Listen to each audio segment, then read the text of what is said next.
برب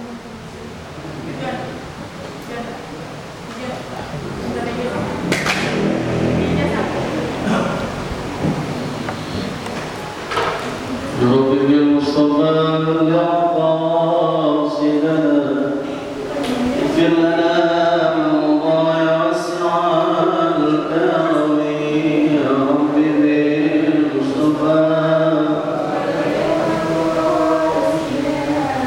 اغفر لنا من مضى واسع الكرم اكرم الخلق ما لمن عروض لي سوى العين الحارس العالمي يا رب بالمصطفى اغفر لنا والحبيب الذي ترجى شفاعته في كل امر من الاخبار والتعقيم يا رب بالمصطفى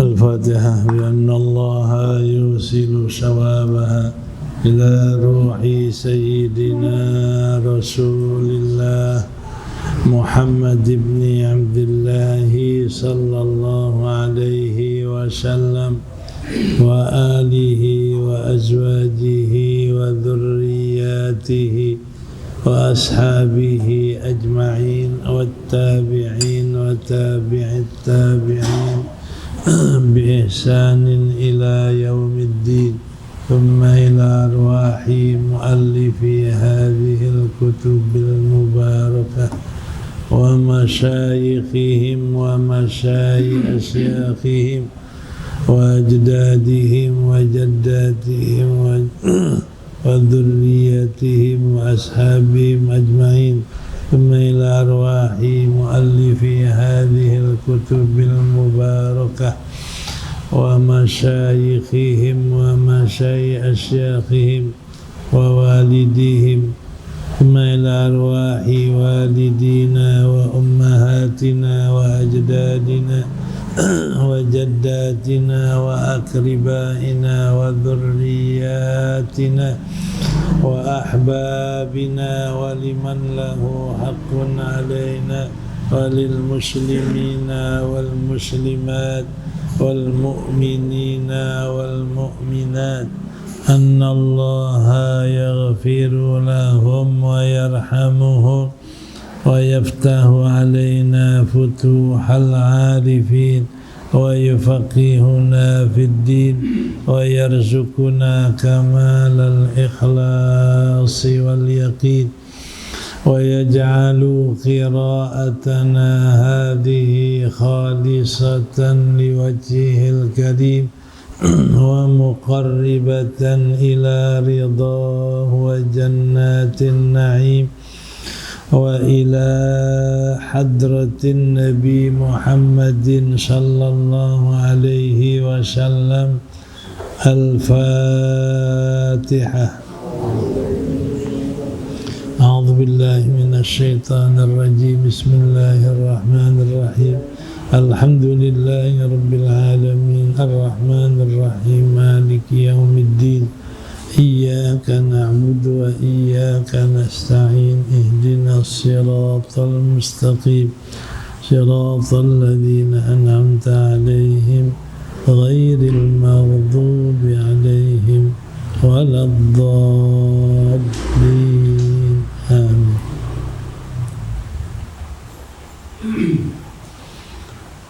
بسم الله الرحمن الرحيم. الحمد لله رب العالمين والصلاة والسلام على سيدنا محمد أشرف الأنبياء والمرسلين وعلى آله وصحبه أجمعين. أما بعد فقد قال المصنف رحمه الله تعالى وغفر له ولوالديه wa li masyayikhihi amin. Wa an ibni Mas'udin radhiyallahu anhu qala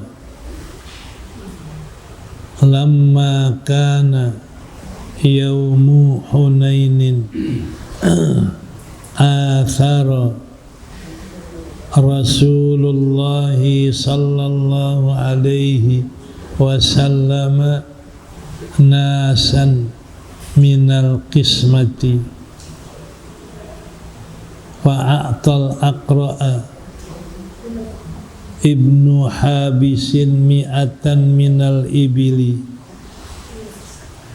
wa'ata Uyainata bni Hisnin misla dhalika wa'ata nasan min ashrafil arabi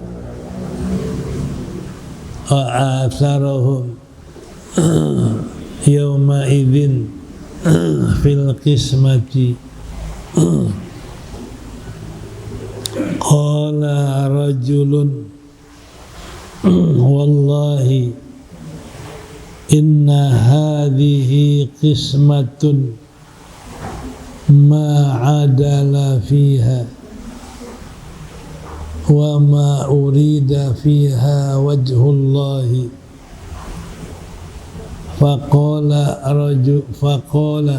Faqultu wallahi la ukhbiranna Rasulallahi sallallahu alaihi wasallam fa ataituhu fa akhbartuhu bima qala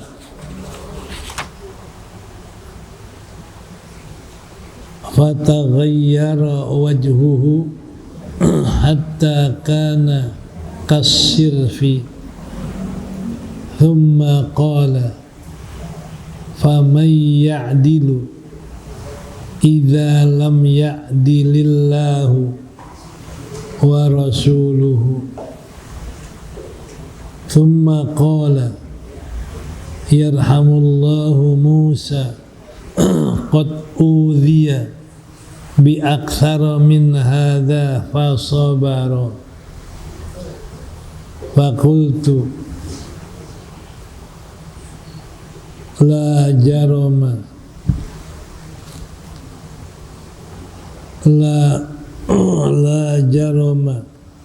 la arfa'u ilaihi ba'daha haditsan muttafaqun alaihi. Qauluhu kasirfi bikasri sadil muhmalati wa huwa sibghun ahmaru.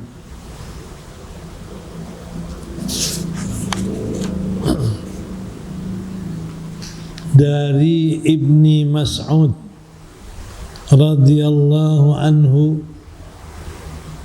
berkata, tatkala ada hari Hunain, athara melebihkan Rasulullah sallallahu alaihi wasallam nasan fil qismati, beberapa orang di dalam pembagian ghanimah. Fa'atal aqra'a, maka Nabi memberikan Aqra' bin Habis 100 ekor onta, dan Nabi berikan Uyainah bin Hisnin seperti itu, dan Nabi memberikan beberapa orang dari pemuka-pemuka Arab, dari orang-orang yang mulia bangsa Arab, wa atharahum, dan melebihkan mereka pada hari itu fil qismati, di dalam pembagian ghanimah. Qala rajulun, berkata seorang laki-laki, wallahi inna hadhil qismatu inna hadhihi qismatun, sesungguhnya ini adalah pembagian yang tidak adil padanya. Ma urida fihi wajhullah, ma urida fiha, tidak dikehendaki dalam pembagian itu akan zat Allah. Fakultu, maka saya berkata, kata Ibni Mas'ud, wallahi la ukhbiranna Rasulullah sallallahu alaihi wasallam, sungguh benar-benar saya akan kabarkan kepada Rasulullah sallallahu alaihi wasallam. Fa'ataituhu, maka saya datangi akan dia. Fa'akhbartuhu, lalu saya kabarkan akan dia. Bima qala, dengan apa yang telah dikatakan laki-laki itu. Fataghayyara, lalu berubahlah wajah Nabi sallallahu alaihi wasallam hatta kana kasirfi, sehingga jadilah wajah Nabi seperti sepuan yang berwarna merah. Jadi wajah Nabi merah kayak sepuan yang berwarna merah. Thumma qala, kemudian bersabda Nabi, faman ya'dilu idza lam ya'dilillahu wa rasuluh. Faman, maka tidak ada yang adil apabila Allah dan Rasulnya tidak adil. Jadi faman bisa maknanya la ahada, tidak ada seorang pun yang adil kalau Allah dan Rasul nggak adil. Thumma qala, kemudian bersabda Nabi, rahimallah Musa, mudah-mudahan Allah berikan rahmat akan Nabi Musa, qad udhiya bi aktsara min hadza, yang telah dianiaya, yang telah disakiti Nabi Musa terlebih banyak dari apa yang terjadi sama saya ini. Fasobaro, maka dia bersabar. Fakultu, maka saya berkata, kata Ibnu Mas'ud, la jaroma, la buddha, tidak boleh tidak, saya tidak akan menyampaikan kepada Nabi setelahnya satu cerita apapun. Saya tidak akan menyampaikan kepada Nabi satu cerita apapun. Muttafaqun alaih, meriwayatkan hadis ini oleh Imam Bukhari dan Muslim. Qauluhu kasirfi, perkataannya kasirfi dibaca dia bikasris sadil muhmalah, dengan kasrah shad yang tidak bertitik, sirfi. Sebab kalau titiknya dirbi, nggak ada titik. Kasirfi, apa maknanya? Wahuwa sibghun ahmar, yaitu sepuan yang berwarna merah. Artinya wajah Nabi kayak sepuan yang berwarna merah, jadi merah muka Nabi. Ini adalah salah satu daripada contoh Nabi kita Muhammad sallallahu alaihi wasallam yang sabar dan tidak melampiaskan marah kepada orang yang menyinggung dia. Nih sabar bisa, tapi kadang-kadang orang lampiaskan marahnya. Nabi selain sabar, tidak lampiaskan marahnya. Kapan? Ketika terjadi perang Hunain. Saat itu banyak ghanimah. Nabi memilih ghanimah diberikan kepada beberapa orang.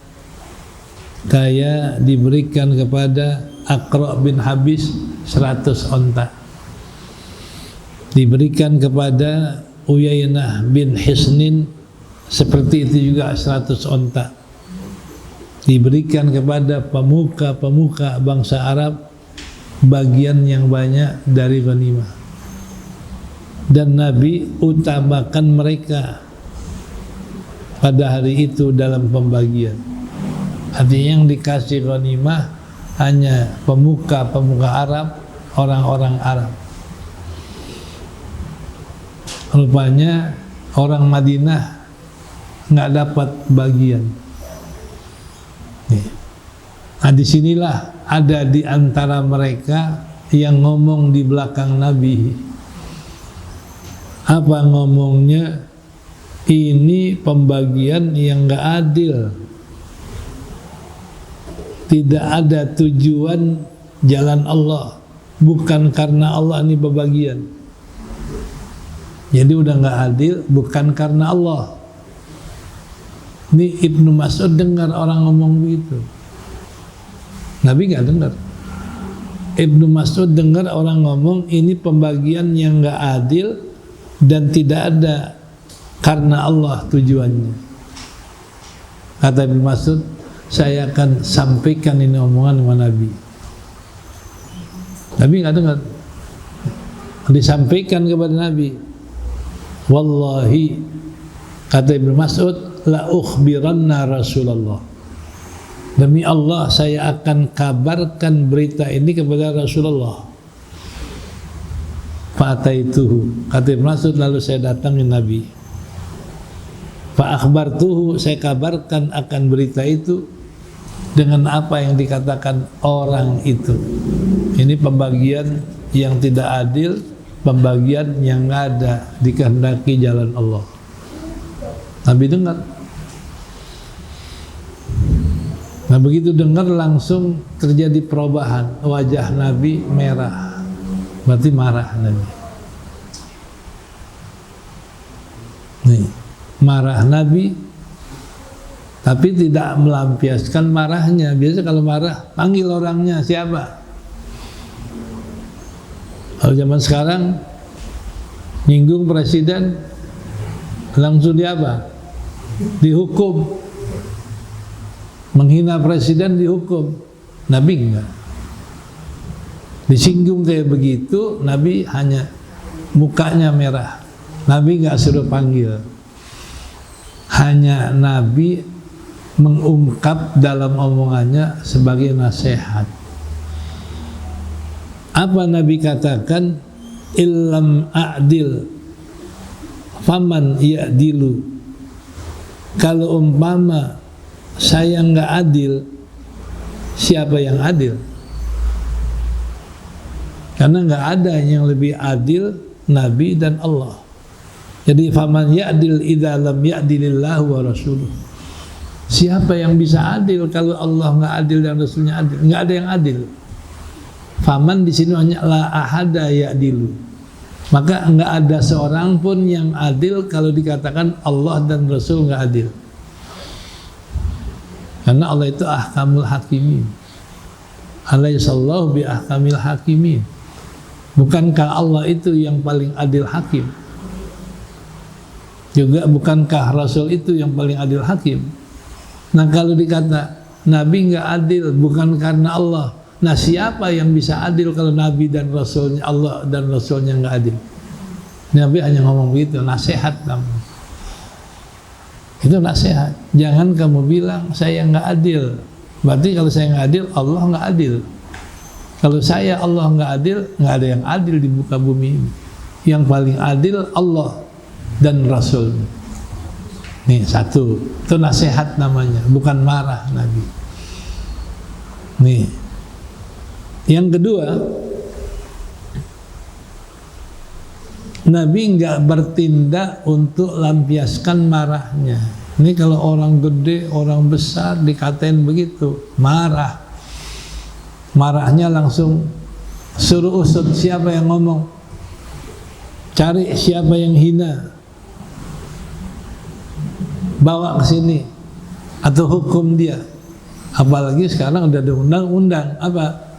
Undang-undang penghinaan terhadap presiden, hukuman sekian tahun. Nih, Nabi nggak ada. Nabi hanya nasihatin, jangan kamu bilang saya nggak adil. Kalau saya nggak adil, berarti nggak ada yang adil. Karena saya bicara adalah bicaranya Allah. Jadi kalau saya nggak adil, berarti Allah nggak adil. Kalau saya dan Allah nggak adil, siapa yang adil? Nah, inilah yang dikatakan bahwasanya Nabi tidak melampiaskan marahnya di saat orang aniaya, orang sakitin. Bahkan Nabi katakan, rahimallah Musa. Mudah-mudahan Allah kasih rahmat kepada Nabi Musa alaihi salam. Disakiti lebih dari saya, dia sabar. Nabi Musa malah lebih dari itu.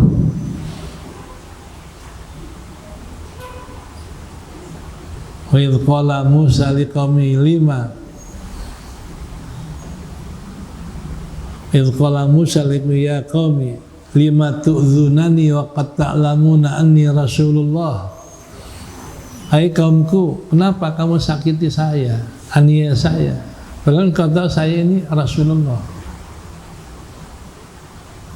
Disakiti. Salah satu cerita disakiti Nabi Musa ini karena megang hukum Allah, nggak mau mandi bareng, nggak mau mandi bareng. Jadi kalau mandi terlalu menyendiri sendiri.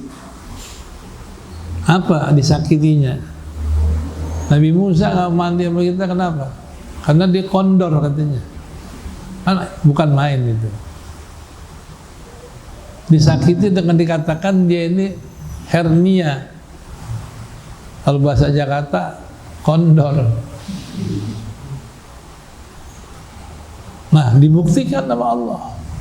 Ketika Nabi Musa satu hari mandi, taruh baju di atas baju, di atas batu, batunya lari. Mau diambil, mau dipakai baju, lari. Nabi Musa ubar tuh batu. Ubar dalam keadaan belum pakai baju. Lewat di tengah-tengah kaumnya. Maka dilihat, tidak ada yang mereka tuduhkan. Tidak ada Nabi Musa hernia, nggak ada. Hadis itu baru mereka berhenti. Ini yang Nabi katakan, rahimallahu Musa. Allah berikan rahmat Nabi Musa alaihi salam.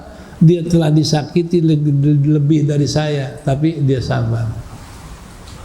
Nabi nggak marah. Ingat nasihat bahwa Nabi Musa disakiti lebih dari saya. Sampai Allah katakan, lima tu'dzunani qad ta'lamuna anni Rasulullah. Falamma azagu azagallahu qulubahum wallahu la yahdil qaumal fasikin. Kenapa kamu sakiti saya? Kan kau tahu saya ini utusan Allah. Tatkala mereka tetap menyakiti dan tidak berpaling untuk menghargai Nabi Musa, kata Nabi Musa, falamma zagu azagallah. Tatkala mereka berpaling, Allah pun berpaling dari mereka. Wallahu la yahdil qaumal fasikin. Allah tidak akan memberikan petunjuk kepada orang fasik. Ini Nabi Musa. Nabi hanya ambil contoh. Nabi Musa disakiti lebih dari ini, dia sabar. Nah, makanya Nabi tidak bertindak melampiaskan marahannya. Nabi hanya mengatakan, kalau saya nggak adil, berarti nggak ada yang adil. Nah, inilah contoh bagi seorang yang akhlaknya mulia kalau jadi pemimpin. Ini kan kalau zaman sekarang jadi pemimpin disinggung sedikit apa? Marah, bahkan bikin undang-undang nggak boleh menghina presiden. Nah, inilah yang dikatakan bahwasanya pemimpin yang baik, contoh Nabi kita Muhammad Jadi disakiti, tidak marah, tidak jengkel, bahkan nasihati kepada yang nyakitin. Kalau kamu bilang saya nggak adil, berarti nggak ada yang adil, karena saya berbuat adalah atas perbuatan Allah. Saya berlaku adalah atas petunjuk Allah. Nah, kalau saya nggak adil, Allah nggak adil, nggak ada yang adil. Inilah contoh. Jadi kalau kita ini disinggung oleh orang, nasihati. Jangan kita lampiaskan marah kita. Contoh Nabi kita Muhammad SAW. Ini sabarnya Nabi. Ya. Anasin radhiyallahu anhu. Qala Rasulullah sallallahu alaihi wasallam, idza aradallahu bi abdihil khaira ajjala lahul uqubata fid dunya. Wa idza aradallahu bi abdihi syarra amsaka anhu bi dzambihi hatta yuwafiya bihi yaumal qiyamah. Dan dari Anas radhiyallahu anhu, berkata Anas, bersabda Rasulullah sallallahu alaihi wasallam, idza aradallahu bi abdihi, kalau Allah menghendaki dengan hambanya kebaikan, ajjala lahul uqubata, niscaya Allah segerakan baginya hukuman di dunia ini. Dan apabila Allah menghendaki hambanya akan keburukan, amsaka, niscaya Allah tahan daripadanya, bidzambihi, dengan dosanya, sehingga dibalas cukup sehingga membalas cukup dengannya nanti pada hari kiamat. Ini yang kedua. Kalau kita di dunia mendapat aniaya dari orang, mendapat kesakitan dari orang, itu seolah-olah adalah merupakan hukuman yang Allah segerakan sama kita. Ya, fi jazai sayyiatihi. Jadi kalau kita ini dapat aniaya orang, itu adalah hukuman yang kita sudah berbuat buruk sama orang, dibalas kontan di dunia. Nih. Itu kalau Allah segerakan balasan kita di dunia, itu berarti menghapuskan dosa kejahatan kita di dunia. Ya, dibalain, umpama diberikan bala pada dirinya, bala pada keluarganya, bala pada hartanya. Ya. Itu adalah merupakan kebaikan buat kita. Sama juga hadis lain mengatakan, idza habballah abdan ibtalah, apabila Allah cinta seorang hamba malah diuji dirinya dengan berbagai macam cobaan, kayak sakit, kayak menderita. Itu Allah cinta. Diuji hartanya, diuji keluarganya, ujian terhadap hamba, tanda cintanya hamba. Lalu di sini, apabila seorang hamba mendapatkan aniaya di dunia, cobaan Allah di dunia, maka tandanya Allah akan berikan kepadanya kebaikan.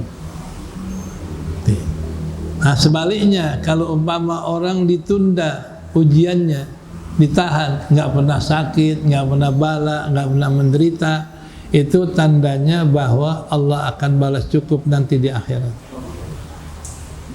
Kayak Fir'aun, ratusan tahun belum pernah sakit, ditahan sakitnya, ditahan penderitaannya, ratusan tahun Fir'aun nggak pernah sakit.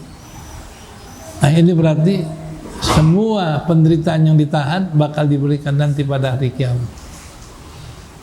Nah, makanya di sini kalau kita sabar mendapatkan cobaan Allah, berarti kita ini akan mendapat ampunan, akan mendapat penghapusan dosa.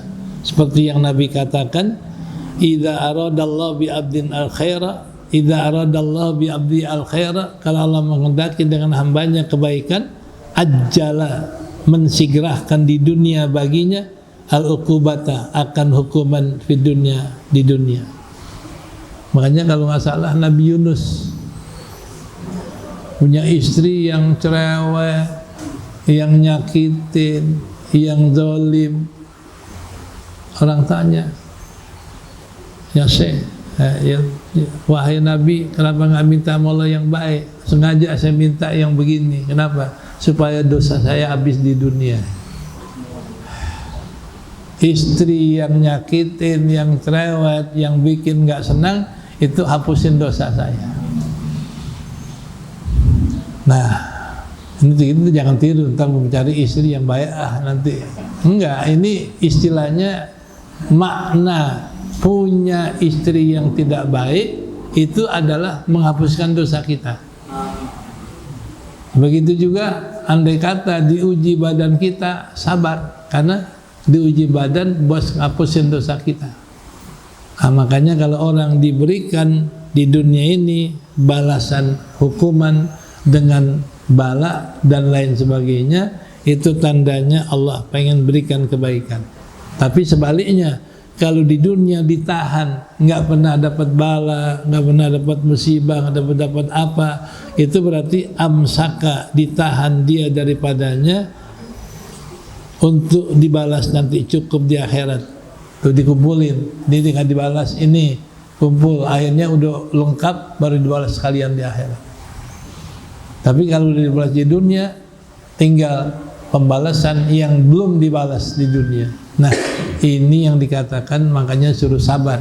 Kalau dapat musibah, cobaan, kita mesti tahan diri, karena itu balasan dunia akan hapusin dosa. Nah, kalau nggak diberikan di dunia akan dibalas di akhirat. Itulah riwayat daripada Anas bin Malik radhiyallahu anhu. Ya. Wa qala an-nabi sallallahu alaihi wasallam, inna idhamal jazai ma'a idhamil bala'i. Inna Allah ta'ala idha habba qawman ibtalahu.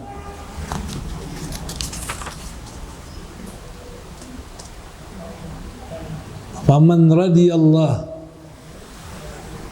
wa man radiyallahu falahu ridha wa man sakhitallahu falahu sakhat.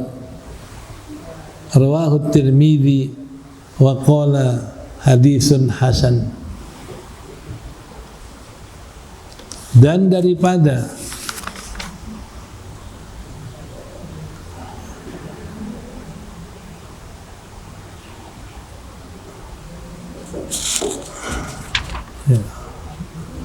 dan bersabda Nabi sallallahu alaihi wasallam, inna idhamal jazai, sesungguhnya besarnya balasan Allah, ma'a idhamil bala, serta besarnya bala dan ujian.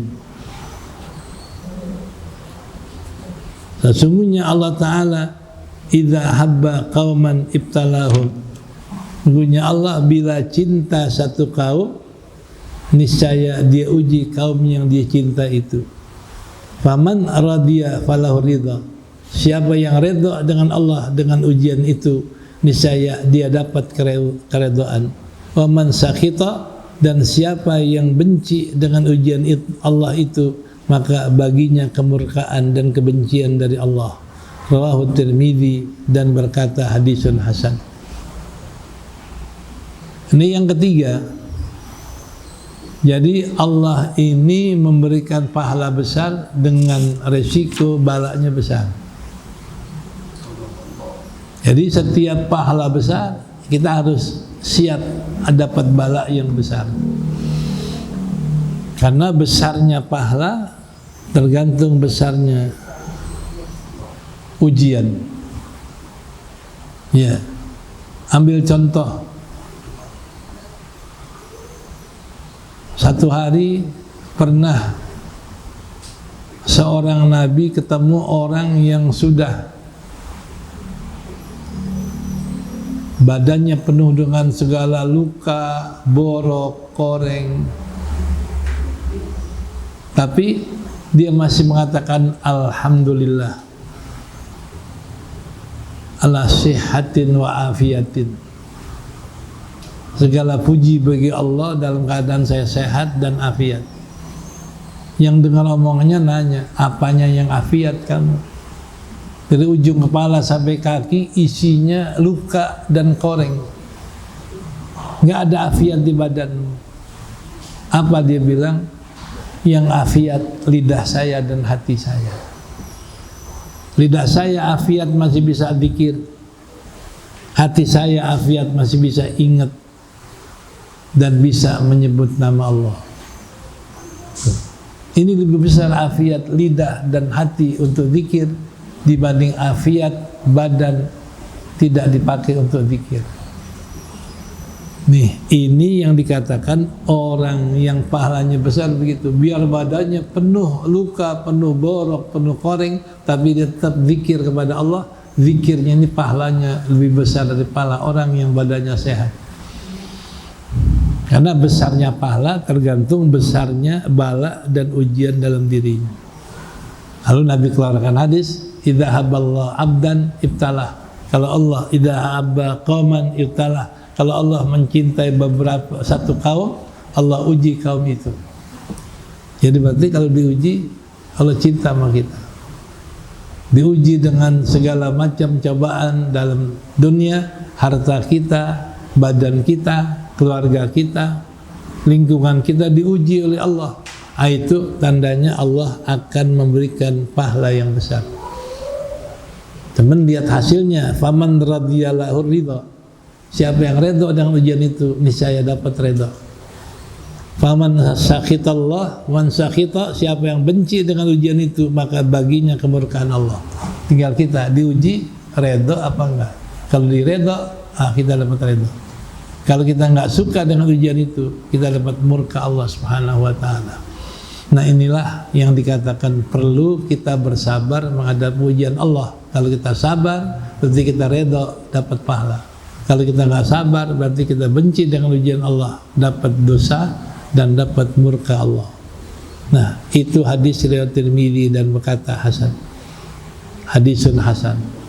Nah, inilah mudah-mudahan dengan hadis-hadis ini kita bisa bersabar menghadapi ujian Allah, menghadapi ketidakenakan diri kita, badan kita, keluarga kita dalam hidup ini. Tetap kita redha kepada Allah Subhanahu wa taala supaya dapat redha Allah Subhanahu wa taala.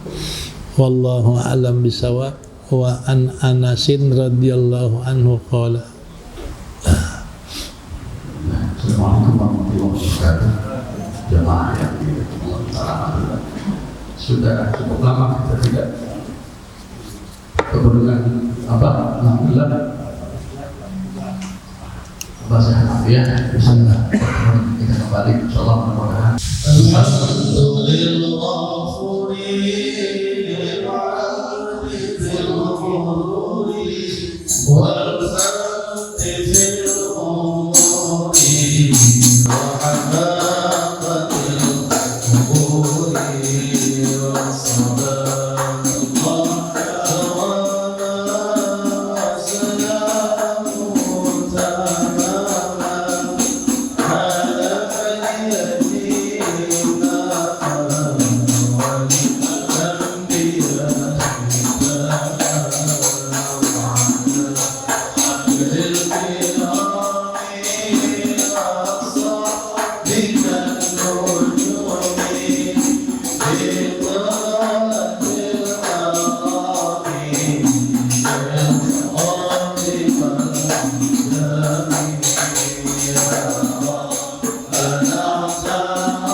الرحيم